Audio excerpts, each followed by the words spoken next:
So what I want to do today, I want to answer the question of how do I use my body efficiently? And how do I know when I use it, I'm actually using it right towards my goal? Okay, the topic was Body Mechanics 101.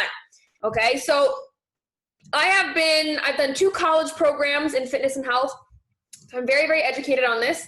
We learn stuff all the way from biomechanics, physics, anatomy, physiology, like all this crazy funky stuff. And I think everything that I learned, I think everybody should know. I think you guys should all have taken the courses and the programs that I've taken, because I think it's so important that everybody have knowledge about their own bodies, right? Even though you live in your body, we're such strangers to it, right? If we knew what our body wanted and knew how to treat it properly, we wouldn't be overweight, we wouldn't be achy, we wouldn't be sick, right? So I think what I've learned in college is so important for you guys to know, all right? But I don't expect you guys to go enroll in a college program right now. So what I want to do is I kind of want to summarize the key points that I've learned throughout my my college programs, and I want to simplify it in a way that I wish I was able to learn it and how I wish they taught it to me. Okay, so I'm going to kind of bring down the basics of how the human body works, okay? How do we use it properly so we can actually move towards our goal and know that we're going in the right direction instead of just shooting in the dark, and doing it in an easy way, okay? So first and foremost, we all know working out is essential for losing weight. We all know it is essential for being healthy, right? This is a staple. Everybody knows this, okay? But most of the time, that's kind of the extent of our knowledge, right? We know what working out kind of is. We've done like lots of different styles of workouts, but do we really know what we're doing, why we're doing, and if it's actually working? A lot of the times we don't know. We just are doing what we've seen people do in videos or what someone in 12th grade gym class told us to do, right? So breaking this down, you guys now know it does not take a lot of time to get an effective workout. So there's myth number 1, right? You guys know this. It really only takes 10 to 30 minutes to get a great workout in, hands down. And you don't always need a gym. You can use a gym, you can use weights, great, but you know you can do it from the comfort of your own home too. So that's myth number 1, which you guys are on point for, okay? And how do we do that? How do we condense like regular people who go to a gym for 2 hours? Like, was anybody that person before? Has anybody like spent way too long working out? Like lots of different, yeah, I was there too. I remember, oh my God, when I started working out, I would spend like 3 hours in the gym and I would just sit on one machine, do my set, on the other machine, do my set. And I just did like every machine in the gym because I thought that's what I had to do. But you don't have to do that, okay? Why? Because if you do, and if you incorporate a full body workout into your routine, okay, it not only is going to speed up the workout, but it's also going to increase your cardio health because you are using more muscles at once, and you're getting more bang for your buck, right? That's what it's all about, using your time wisely, right? So, what does full body mean? Can you guys break down what full body means? Like when I say you need to do a full body workout, what do you think that means? Type it in the comments, right? I want to really, really break this down. I don't want to leave anything up for interpretation, okay? Because full body can mean a couple different things to different people. So what do you think you need to do full body workouts? What does that mean when I say that? So Sarah thinks it means cardio, target main muscles, upper body, lower body. Beautiful. So you guys are on the right track. So it just means you need to make sure you are using every major muscle group in your body, okay? That is super important. Like I said, it's going to speed up your time. It's going to increase your heart rate, and it's just going to make you more well-rounded as far as your fitness level, okay? Now, if I were to ask you how many main muscle groups in the body do you think there are, right? Because if I tell you to go do a full body workout, well, you don't know how many components you have to incorporate. So how many full body or how many components do you think are in a full body workout? Like how many, if you break your body into sections, how many do you think there are? Just take a guess. 5, 5, 4, warmer. 10, I like it. Yell it out, who cares what the number is? 28, okay. So what I'm gonna do to simplify this for you guys is I'm gonna break it down into 7 components, okay? And once you know these 7 components, you're gonna know exactly how many muscle groups and what specific muscle groups there are that you have to include in every workout, okay? And how to include them. So you guys are actually not, held hostage to trainers and to apps. You can actually start to know how to form your workouts on your own, okay? I think that's so important. I don't want to just tell you what to do. I want to show you how to do it too, okay? So if we're breaking the body down into 7 components, this is what it looks like. So you got your back, you got your chest, you got your arms, you got your shoulders, you got your core, quads, and then your posterior chain, which is kind of like your glutes and your hamstring. So that's 7. Super simple. If you just looked at the body, you can name that stuff off. So back, chest, shoulders, arms, core, quads, and posterior chain. So your glutes and hamstrings. So 7 components, okay? So now we know the number. So that means when we do a workout, if you want to do extra workouts, if you want to start to teach yourself how to actually work properly in the gym, that means you have to incorporate 7 major muscle groups into a full body workout, okay? Very, very simple formula, right? You just plug it in and you go. Now, if I said, what movement does your hamstring do? How do you work your hamstring? Do you guys know that? What do you think works your hamstring? Like what movement works your hamstring? When you move your body in X way, how do you work your hamstring? What do you think? What do you think? So is it bending, jumping, pushing, deadlifts? Yeah. Beautiful. So, knowing these components is not good enough. Clearly, right? We need to know exactly how to work those components, not just to work them. So let's break it down. Okay. And when I break this down, it's going to be so simple for you guys. You're going to be like, oh, well, that makes sense. Now I know how to work every muscle group in my body. So let's start with component number 1, your back. All right. The back. Okay. Back happens to be probably my favorite part to train. I love my back. I just love like a sexy, toned, big back. That's like one of my favorite things on a woman, a nice, strong back. So basically, your back is made up of lots of different muscles, but the 2 main muscles, and maybe you guys have heard of this, 2 main muscles are your lats and your rhomboids. Has anybody heard of those fancy words? Lats and rhomboids, okay? Not super important that you remember those, but I think it's always cool to throw out some scientific terms. So lats and rhomboids, okay? Now, how do you work your back? What movement do you think works your back? Put it in the comments. What movement do you think works your back muscles? So when you put your body into what position, you're using your back muscles. What do you think? Okay, let me see some comments. Extension, push-ups. Oh, this is getting good. Plank. All right, okay. So this is interesting. Look at you guys. I see the wheels turning. You're like, oh, good question. So basically, anytime you are pulling with your upper body, you are working your back muscles. When you are pulling against resistance, you are working your back muscles. So when you open up a door, when you pull a door to open it up, you're working your back muscles, okay? When you do a lat pull down with that bar in the gym, when you do any row like this, when you're pulling against resistance. Does that make sense? So if you walk into a gym and you say, you know what, I really want to work on my back today, you just have to look for any machine that pulls, or you can do any exercise that pulls. That's all you need to know. Very cool, very simple, right? That's it. If you want to work your back, you have to pull something, all right? Now let's talk about the chest. What does the chest do?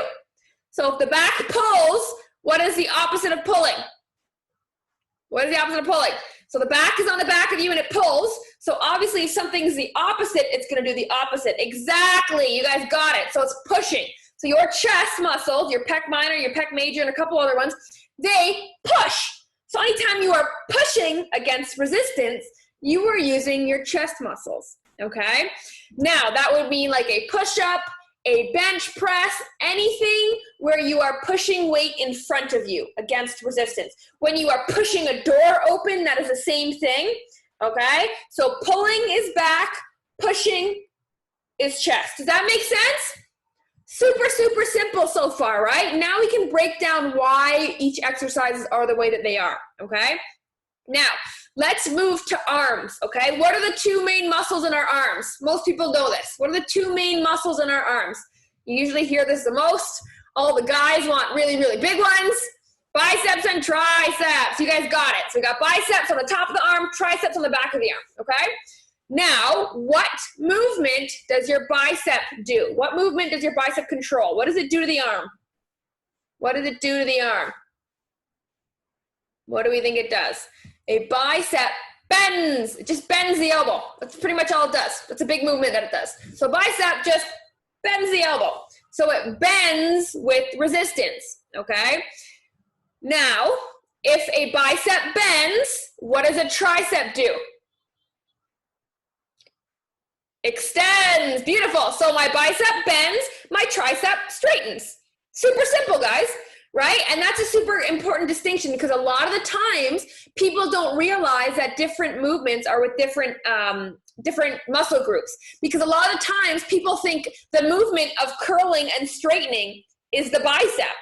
They think that full movement is the bicep, but it's actually bicep to curl, tricep to extend, right? So important, because if you want to create this workout for yourself to do, and you want to work your triceps because you have a little bit of extra flab there, you want to tighten it up, you need to know what movement works your tricep. And then once you know the movement, you have a million exercises to choose from, right? That way you never have to actually memorize what exercise equals what muscle group. You never have to memorize that, because just by looking at an exercise, you'll know the key movement, and then you'll know the muscle that it works right away. Is that making sense? That's why this is so cool. So what's also cool, okay, when you pull something, what happens to your elbow? What happens to your arm? When you're pulling something, what happens? What happens to the arm? When you pull something, it bends. So when you're working your back, you almost always work your biceps. And what happens to your arm when you push? It extends. So whenever you work your chest, you're almost always working your triceps. So this is very cool. So I don't know if you guys know a lot about bodybuilding, but you'll hear a lot of bodybuilders talk about their split workout, right? So they'll do bis and back and bis on one day, chest and tris on the other. And that's because, you know, it's good because you can kind of combine the two together. So if you know that pulling works back and arms, you don't have to do two exercises. You don't have to do an exercise for back and an exercise for bicep. It combines into one pulling exercise. So boom, you've saved yourself even more time. Is this making sense? Very cool concept. I hope this is kind of making the whole workout world and the whole exercise world less overwhelming. You don't have to go to school. We're going to learn some key points, okay? So pulling is back, pushing is chest. When you work back, you're going to work your biceps. When you work chest, you're going to work your triceps. So super simple. So there's 4 of your components, combining kind of like two, my Star Trek hand there, okay? So now let's move on to shoulders, okay? So shoulders, you guys know, it's the cap right here, okay? I personally believe the key to a beautiful arm is a nice shoulder. You gotta have a nice cap to the shoulder, okay? And to work your shoulder, what do you guys think the shoulder controls? What movement does the shoulder control? This guy here, when you do the chicken dance. Do-do-do-do-do-do. Good, rotation, bending, yeah. So basically, you know what, the shoulder's called a ball and socket joint. So it actually works almost every direction, which is really, really cool, right? It rotates, right? Our elbow can't do that, our shoulder can't. So our shoulder, there's 3 shoulder muscles, okay? 3 shoulder muscles, super, super simple to remember. It's your front delt, your side delt, and your rear delt. Easiest to remember, okay? Anytime you pull, you make that shoulder move in front of you, you work that front delt. Anytime you make the shoulder move beside you, it's the side delt. And anytime you move the shoulder behind you, it's the rear delt, okay? So what's really cool is a lot of the times when you work your back and you're pulling behind you, you get that rear delt in there, okay?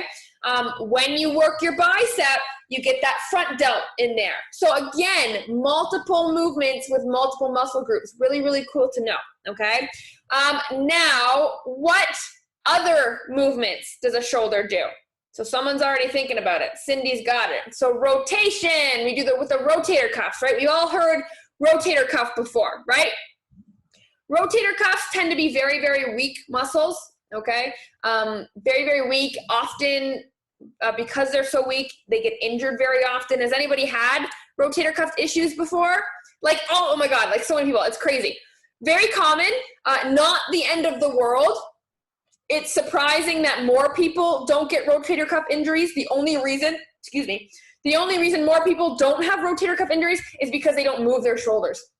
And then you usually get injured when you start to move them more than usual, or it's like a repetitive strain injury. But rotation, so if I'm rotating out like this, if I'm rotating like this, like opening a hinge door, that's working your shoulders, okay? Again, there are some like physio moves to strengthen your rotator cuff, but for the most part, a rotator cuff is a stabilizing muscle. So anytime, you're going overhead, like a shoulder press, you're going to incorporate those rotator cuff muscles as well, okay? So your shoulders can move front, side, back, and they move over your head as well, okay? So very, very simple there. So anytime you're moving at the shoulder joint, you're working your shoulders. Very, very simple, okay? And here's the question. When you pull, does your shoulders move? Yes. When you push, does your shoulders move? Yes, that's where the main motion is coming from, right? So when you work your back, when you work your chest, you're usually going to work your shoulders too, which is really cool. So now those are all grouped together. So you don't need to do a million different exercises to work them, okay? Now, let's go down to the core, okay? Everybody's favorite, the core. So your core, a bunch of different muscles in your core, okay? Basically, your core is like a belt. Has anybody heard that before? Your core is like a belt, okay? Your core is not just the front of you. A strong core means you're strong like a tree trunk all the way around, okay? There's kind of three main muscle groups I'll talk about for that one. There's your rectus femoris, and that's just like the one that's responsible for flexing your abs. So anytime you do a sit-up or you do a crunch, you're working your rectus abdominis, then you have your transverse abdominis. This is kind of like your wall, okay? This is the one that holds you sturdy, like when you're doing a plank or something like that. That's the one that's activated with that isometric contraction, that hold. And then you have your obliques. That's for bending and twisting, okay? So your core, really anytime you are flexing, anytime you are twisting or bending in an exercise, and anytime you are just bracing or holding your breath in a rep, you're using your core. So technically, what I just described, aren't you able to activate that in every exercise?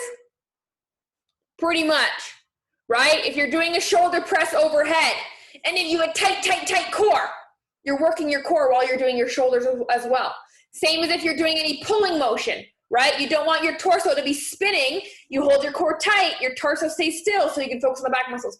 So if you do an exercise properly, every exercise turns into a core workout. And there's very few times where you even need to do a core isolated workout. Very few times. Once a week is fine, but I think a lot of people confuse working out their core specifically and getting abs the same. Like they're not the same thing. One does not equal the other, right? The quickest way to abs is losing fat. We all have abs. They're all there, whether you think so or not. You got abs, Mackie's got abs, Angela's got abs, Cecilia's got abs, everybody's got abs, okay? We just have to lose fat to show them, okay? And again, if you're doing all your exercises right, you're engaging your core and it's working in every exercise, regardless of if you actually get to the ground and do 10 sit-ups, okay? So core is great to throw in sometimes, but it's not necessary when we're talking about our 7 components, throwing them into a full body workout, because you should be working it in every exercise anyway. Does that make sense? So there's different movements from the core, but most of all, your core is most important for bracing and bearing down and holding you in the right position while you can focus on other things, okay? That's why it's so important. That's why a lot of older people start to fall a lot, or they slip on ice a lot. They can't catch themselves. Their core isn't sturdy enough.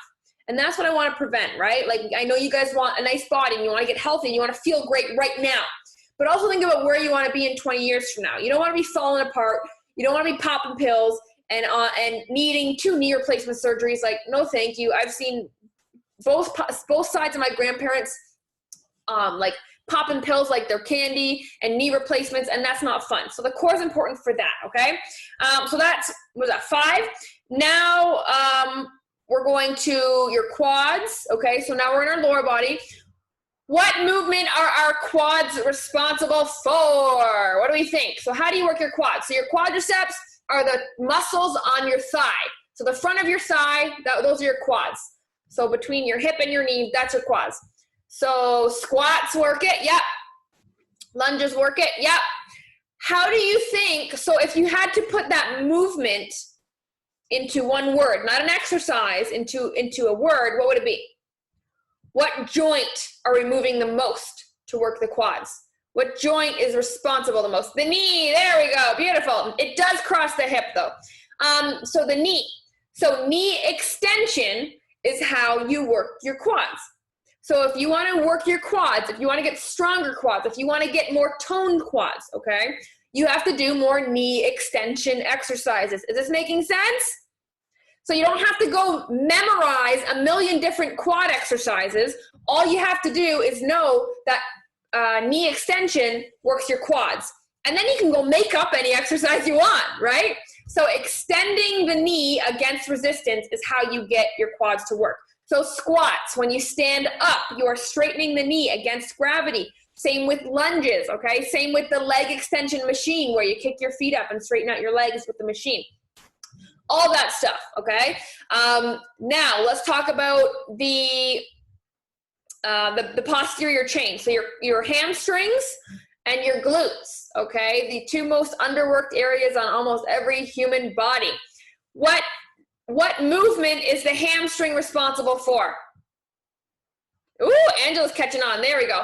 Bending knee against resistance. And if you forget, you always just go, okay, so what's my opposite muscle? So the opposite muscle of the hamstring is the quad. What does the quad do? Extend the knee. So the hamstring bends the knee. You see, guys, this is not very complicated, right? And this makes it a lot less scary.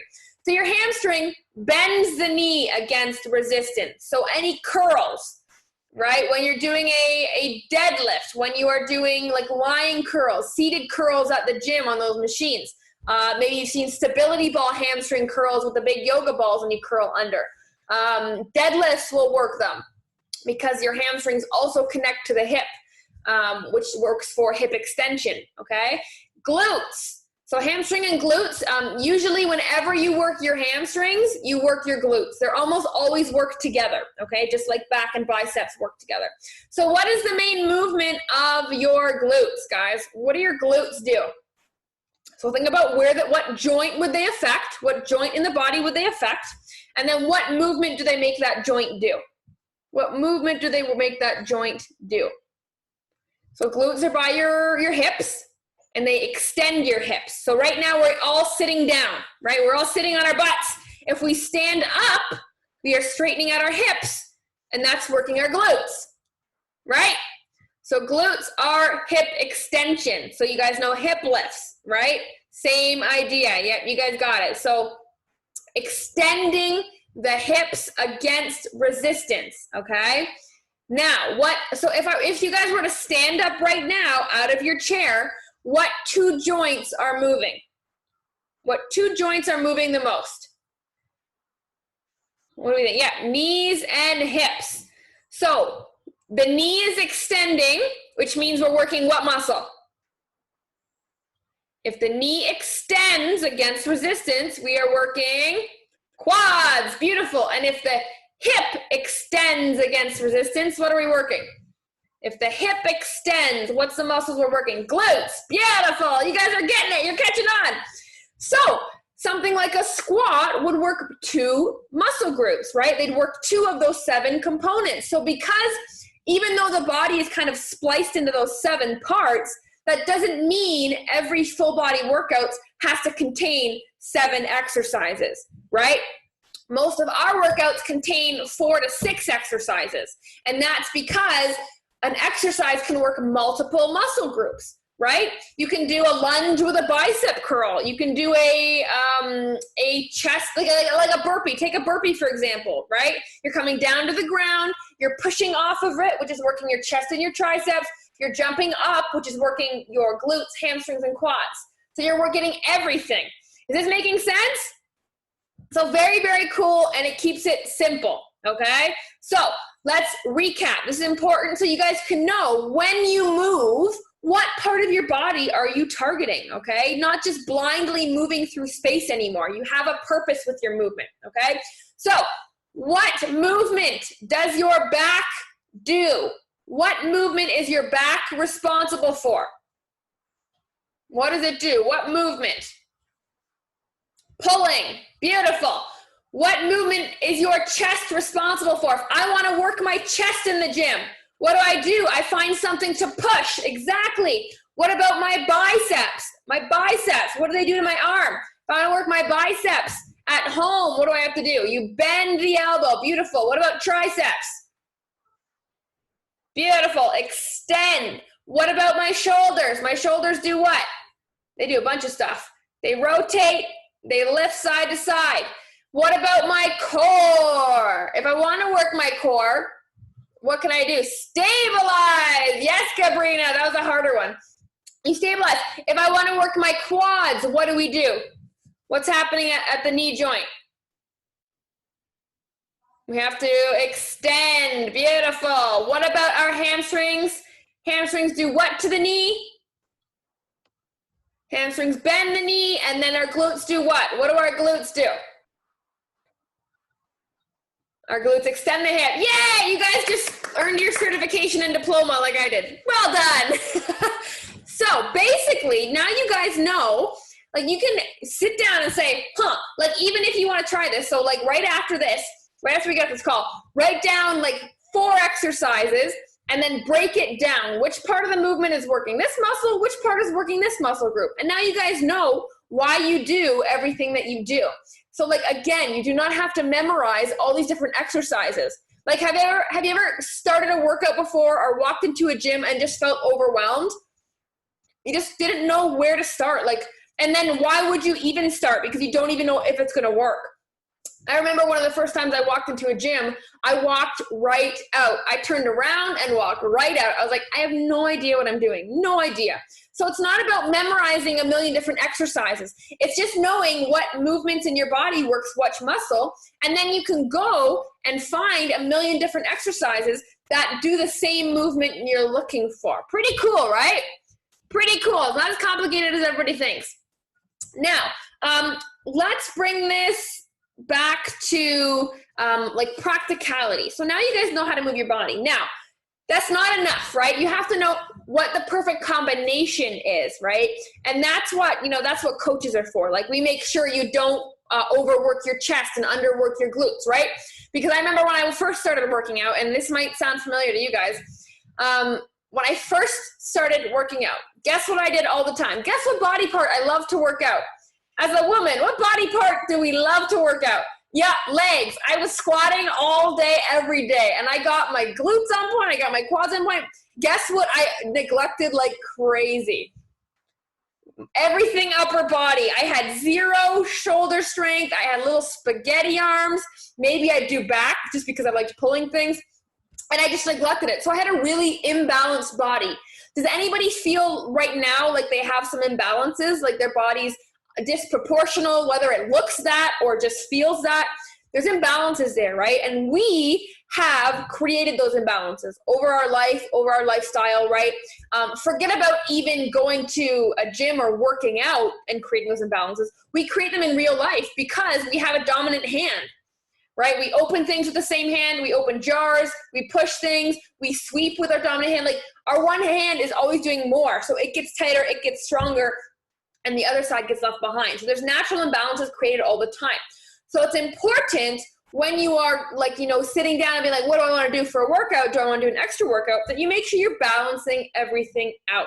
And that's easier said than done. Again, that's why you guys have coaches, to make sure we can balance you out, not only going forward, but fix your imbalances, because no one wants to be lopsided forever, right? Even the way that you walk, okay? What I want you guys to do is a little homework. I want you guys to just go for a walk and pay attention to your stride. So does one leg push back further? Does one leg come forward quicker? Like, even the way we walk is off because of imbalances. I can feel it when I walk. I know that right now because I haven't been going to the chiropractor because of COVID, I know one leg is slightly longer than the other right now. And I need to get my hips adjusted back. And I can feel it in my walk, okay? I want you guys to start recognizing when your body is off, and it's so cool. But again, coaches will kind of help balance that out. So you don't have to do that hard work of learning like the proportions of things, okay? But now you can simply, you know, if you want to add an extra arm workout, you now know how, which is really, really cool, okay? Now you know how to work the muscles. Now let's talk about how to stretch the muscles, right? Because we can all use some more stretching. Nobody stretches enough. Nobody mobilizes enough. We always forget that part, right? We forget that recovery is a huge part of our journey as well. So how do you think you stretch a muscle? What's the key? What's the secret to stretching a muscle? Does anybody have any idea? Let me see. Let me call on you. Let me do Ruby Joseph. Unmute yourself. Okay. So how do you think you stretch a muscle? By extending, like for your arms, you extend your arms out. Yeah, you're getting there, on the right track. Let's see. Let's do Angela Heba. Are you frozen? I think she'll be frozen. Let's do Cecilia. Always. I always call on her. Cecilia, what do you think? How do you stretch? Like, what's the key to stretch? Guys, sorry. Just extending with the tension. Okay. And, like, really pushing and stretching out. I don't know, stretch. I like it. We're slowly building. So Ruby said extension. Cecilia said extension with tension. We're getting somewhere. What about Mackie? Mackie, what do you think? Surprise. I would say the same thing, extending, like pulling on your muscles. Okay. All right, I like it. I like this. I love this brainstorming, seeing how your guys' brains work. Okay, so this is how. So basically, every muscle has an origin and an insertion point. So every muscle starts somewhere, and it goes down, and it inserts itself somewhere, and it attaches somewhere. So there's 2 points. Your muscle's connected to 2 points, sometimes more depending on how many heads it has, but it connects 2 places, right? And if you want to work a muscle, you bring the 2 connections closer together. So if you want to stretch a muscle, you bring the 2 connections farther apart. Simple concept, right? So let's take the bicep. So the bicep, it originates at the shoulder, right? We know this is where it is, and it inserts down near the elbow, right? Because it moves the elbow. So it has to be down here. Otherwise, it wouldn't have control over it. So if this works the bicep, meaning the insertion place just got closer to the origin place, they shrunk, how would you stretch this? What's the opposite of bringing them together? You bring the origin insertion farther apart. So this is a bicep stretch. So how do you make the origin and the insertion part even further apart? Well, anybody who's done a bicep stretch, you know it looks like this, right? So let's apply that concept to a tricep. So if you show me on your body, guys, where do you think the tricep starts? What joint does it start at? Shoulder, right? What joint does it end at? Elbow. Right, you guys got it. Now, what movement does the tricep do again? It extends it, exactly. So then what's the opposite of extension? So if this is bringing the origin closer to the insertion, right? So moving that muscle has shrunk it. How do I stretch it? I do the opposite. So now I gotta pull the insertion away from the origin. We all know this stretch? And then you can even pull it further back like that. And you'll feel a stretch in the tricep. So that's cool because you don't necessarily think you're extending anything, right? You guys said extending and stretching under tension, but you're bending the elbow. So how is it a stretch, right? So that definition works sometimes for some stretches, but it depends on the muscle you're working, right? So what about the shoulder? What about the shoulder? So how do we shorten the shoulder muscle? So where does it attach, or where does it begin? So the shoulder muscle begins at the shoulder, right? Where is it going to attach? On the arm. It attaches on the arm. It doesn't go all the way past the elbow, doesn't touch the elbow. So it's just around this joint, okay? So to shorten it, you have to do this, right? This is bringing the origin closer to the insertion. They've now gotten closer together, right? Makes sense. So what's the opposite of doing this? Doing this, right? You've now stretched the origin away from the insertion. So how do you make this angle and make that stretch and make those 2 points even further apart? Well, that's when you do something where you grab behind you and you pull out. You guys ever seen that stretch before?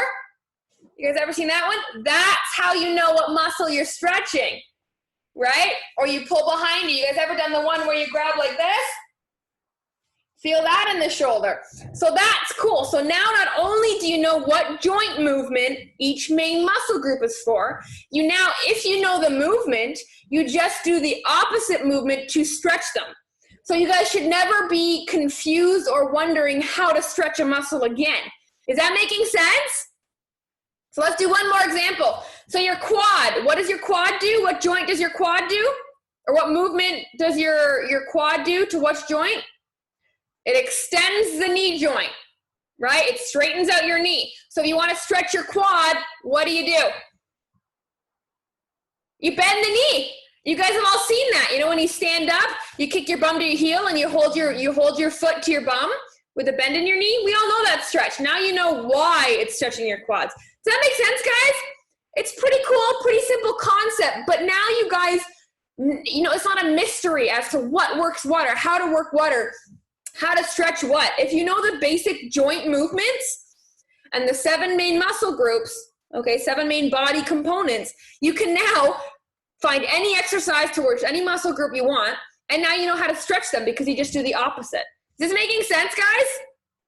It's very, very simple. I wish someone explained it to me like that when I was just learning, because I remember in school we had to actually learn the origin and insertion points on the bone, like there's landmarks on the bone, like the olecranon process, like crazy words like that of exactly where the muscles go. But as long as you know the joints they work, you guys are golden. Golden. And that's the easiest part, and that's the only part you really, really need to know to get you guys to your goals, okay? Now, after all of that, does anybody have any questions? Does this stimulate anything in anybody's mind, okay? I know a lot of people have had their own workout, their own exercise journey, and a lot of people have tried a lot of different exercises, a lot of different workouts, heard a lot of different things surrounding, you know, what's the right exercise, what's the right workout plan. So, what's stimulated in your mind right now? Anybody have any questions? Anybody have any thoughts, comments, past stories, experiences? What does this bring up? Is this cool? Did you guys think it was more complicated than this? Let's get the juices flowing. Let me talk to Vandana. Vandana, unmute yourself. Hi. So, what do you think of all this? Oh, it's cool. I've learned a lot. What's your exercise history like? Have you been to gyms before? Yeah, I've been to gym. Yeah. And yeah, I mainly focus on working my thigh and my legs, my arms, and not really, my arms too. Yeah. But yeah, I need to work hard on that. Love it, love it. So that's so true, right? Angela Hiba always talks about this too. She's like, you know, the stuff we don't want to do is usually the stuff we have to do the most. Why? Because we're not good at it. And how do you get good? You keep practicing. So that's really cool. Now you know how to practice, right? So here's another cool way to apply it. So let's say you want to work your quads, but you don't like squatting. That's okay. Maybe sometimes you can find another exercise. So what are the other exercises that extend the knee? It's endless. All you have to know is pay attention and look, and you'll see when it's extending the knee against resistance. So you can kind of swap it out and use it practically that way, okay? Arlene says, what is in a stretch for the IT band? Ooh, good question. So the IT band, has anybody heard of the IT band before? The IT band, iliotibial band? Okay. Does anybody have a chronically tight IT band? Has anybody been diagnosed with that? A couple people? Okay. So whether you've been diagnosed with it or not, I probably guarantee you have a very tight IT band, okay? What you can do is, everybody right now, put your hands like this and put it over your thigh. Kind of pinch the top of your thigh, okay? And then work your way down to the top of the thigh. And on the outside of the thigh, really push in with your fingers, the outside of your thigh. So pretend this is your thigh. On the outside, you're going to squeeze all the way down. Okay, and then find a tender spot. Find that tender spot on the side. Most people, it's closer to the knee. So go right down to the knee on the outside of the knee and push that down. It's pretty tender. Not many people can handle a massage down there. So that's generally where your IT band will run, up the side of your leg.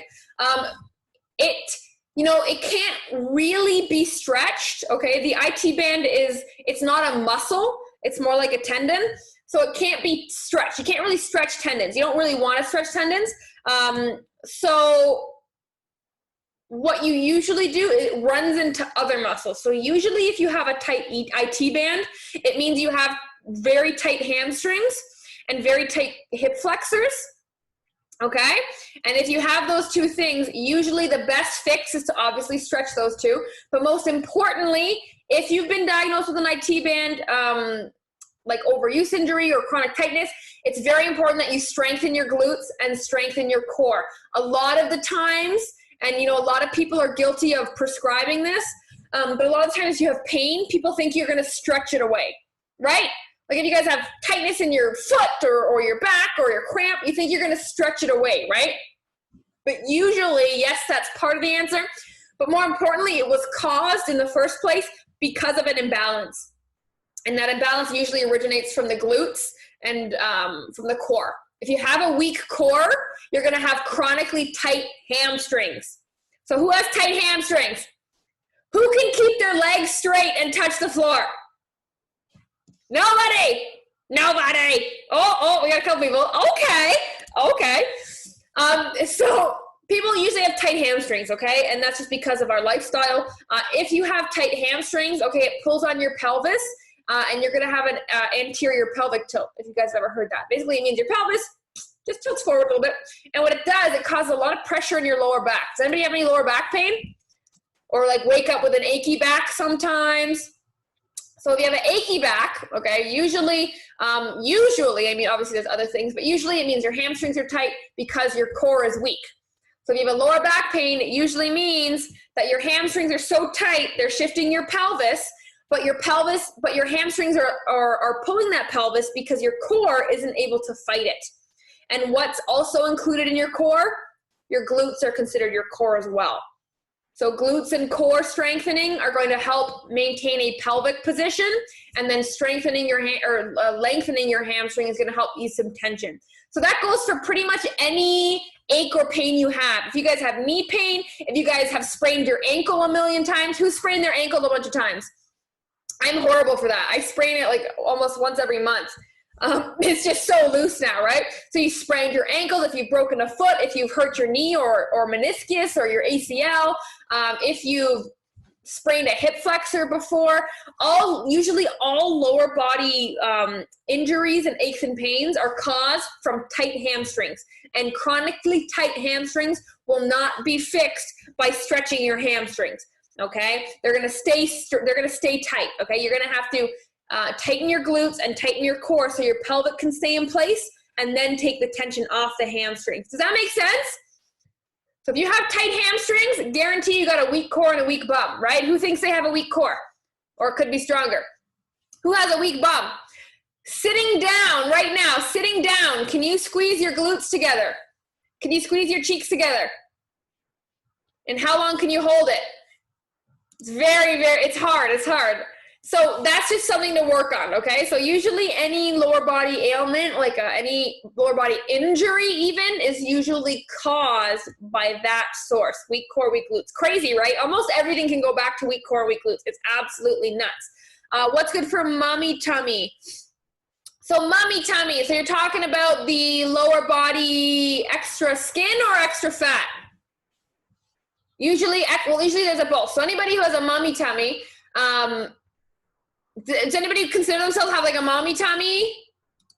Even if you didn't have kids, you can still have a mommy tummy. It's basically like belly button and below. It's a little looser, okay? And it's a little bit more fat, stubborn fat that won't go, okay? Now, the only way to target the mommy tummy is long-term weight loss, okay? Women are meant to store fat in our lower bodies. We are meant to store fat there because we are trying to protect, because we're literally only made to bear babies. Like physiologically, evolution has made us built to store babies. So we hold on to fat for dear life in our lower body. right? That's why most women, when they put on weight, it's belly button and below, right? Thighs, hips, bum, and belly. So the only way to target those areas is just to be on your weight loss journey longer, because first you're going to lose weight in your face, your upper body, maybe you'll see some upper abs, but to really, really target that lower body, it just takes time for your body to start kicking in that spot. Okay, your body loses weight where it wants to, not where you tell it to. So it's going to lose weight where it wants to first, and then you better be sticking around long enough to actually see where you want it to be. That's the only thing, okay? Does anybody have a lot of loose skin on their belly or maybe anywhere on their body? So loose skin can be fixed to a degree, okay? Exercise is very important if you have loose skin, okay? Because it's going to help produce more collagen throughout your body, so you can actually start to tighten that skin naturally. Exercise is also very important because if you firm up the muscle underneath the skin, okay, it will stretch the skin a little bit, so it'll make it less loose and kind of saggy looking. Usually the rule of thumb, if you have saggy skin, you should give it about a year on a workout and nutrition program. So about 12 months on a nutrition and a workout program to see the most natural healing you're going to get from it. So it takes about a year for your body to heal it as much as it can naturally do possible. Does that make sense? So if you are suffering from that, you got to give it at least a year to see how much natural healing you can do and natural tightening you can do. And then from there, if it's still excessive, then you would go into like tummy tucks and things like that. But at least a year is usually what is recommended. Like I know if anybody, you guys have seen the people who've lost a lot of weight. Like even people, if you watch TLC, My 600-Pound Life, anybody watch that show? It's crazy. But those people, when they do lose weight, they have a lot of freaking skin, like almost like a new person, like a brand new person can use his skin. So they would need skin removal surgery, but they need to lose the weight and see what their body can naturally heal and tighten up first before going in. Cause you don't know what your body's capable of, right? Like we can all agree the body is so amazing at healing. Like we haven't even tapped into its healing potential as humans yet. Like we're just getting there. Cellulite on the back of the legs. Good question. So cellulite. Does anybody else have cellulite? Yeah, it's pretty natural. Almost I would say every woman has it somewhere. Some people have it in their bum, back of the legs, on their arms. It really depends on your body type where you're going to store the cellulite. But basically, guys, cellulite is just a way your body stores fat. That's just the way the body is stored the fat, and your skin is just kind of forming to the way the fat has stored. Okay, so the fat has stored lumpy and your skin is just forming to it. So it's just showing the way the fat is stored. So if cellulite is just fat, how would you get rid of cellulite? What do you think? What's the magic answer? You get rid of fat. There you go. How do you get rid of fat? You got to be on a program long term, right? Again, usually the places we want to see the fat gone the most are the places they go the last part of our journey, right? So if you want cellulite gone, definitely you're going to see it reduced right away. Like Mackie, I'm sure you have some cellulite, and I'm sure you've seen it reduce. I'm sure you've seen it reduce a little bit. But in order for it to get to a point where you're really happy with it, it's just longer in your journey, longer in the weight loss phase where your body is finally targeting there. Again, that's your lower body. Your body wants to hold on to that for dear life, right? If you are in a weight loss phase, your body thinks you are in starvation mode, right? Everybody heard that buzzword, starvation mode. All that means is you're burning more than you're consuming. Technically, you are starving your body, so your body starts to eat its fat to stay alive. That's how you lose weight, right? Doesn't sound pretty, but that's how you lose weight. So you're in kind of starvation mode. So your body is eating fat from where it wants to. Okay, so if you want your body to start eating fat from the areas you want, you just have to wait longer. That's all it is, unfortunately. But yeah, cellulite is curable. You can greatly decrease it, if not completely get rid of it, okay? How can I tell it? Yeah, I'll tell it. I'll write it a letter, and then I'll tell it to hurry up. I'll do that for you. But yeah, guys, exercise is such a cool Such a cool area. I think it's underappreciated, especially the ladies on the academy listening right now. You guys know literally what a transformation it can do to your body. Like, you guys feel like you're almost creating a new body you've never had before, right? And that's really exciting. Even if you were blessed with bad genetics, it's super cool, right? So I want you guys to really appreciate exercise. I want you to kind of take away from today and realize that you guys are not helpless. You guys are not hopeless. You guys are strong, powerful women with the ability to actually master your own body. Like, your body's not a prison. It shouldn't be a prison. Your mind shouldn't be a prison. Okay, you should love your body. You should know how to work it properly. You should be in tune with what it needs when it needs. And you should be able to manipulate it in the way that you want to. And that's a very, very possible thing. So no more of that I'm going to give up mindset. No more of that this is just the way it is mindset. Okay, nothing is the way that it is. Nothing is ever the way that it is. What would you tell your best friend or a family member if they wanted to give up, right? Tell yourself that. There's always room for change, okay? Now, does anybody have any other questions? Go ahead and type them in the comments. What I want to do, okay, I am finishing up our Fit Queen Manifesto. What is that, you ask? Well, I will tell you. So our Fit Queen Manifesto is the creed, our royal decree that we as Fit Queens live by. I'm finally writing it out into words so that you can recite it to yourself every morning. You can believe it. You can read it when you're struggling, when you need a mindset boost. And I want to show you right now what it is, and I want everybody to say it out loud with me, okay? Say it out loud with me. I don't care if you're in public. I don't care if your family's going to look at you weird. I want you to believe this statement, okay? So let me get this up. We can all see my screen. Yay! All right, let me get this up. All right, guys, so here we go. A Fit Queen, say with me, is a new breed of women. Powerful, elevated, honest, and humble. A Fit Queen restores responsibility for her destiny. Regardless of circumstance, she takes her life into her own hands. A Fit Queen faces failure and rises to the occasion. If she stumbles 1,000,000 times, she gets back up 1,000,001 times. A Fit Queen strengthens her follow-through muscle. She is no longer a slave to motivation or the judgment of others.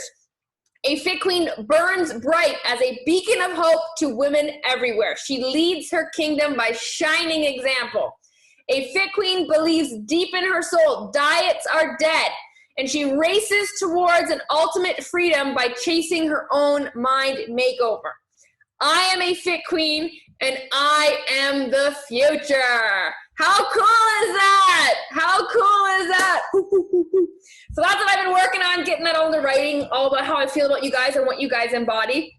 So really, that's something you can like just say to yourself when you need an extra boost, okay? Very, very powerful. Every word in that is carefully chosen. Every word has meaning. Every word has multiple layers and can mean different things to different people at different times, which is so cool.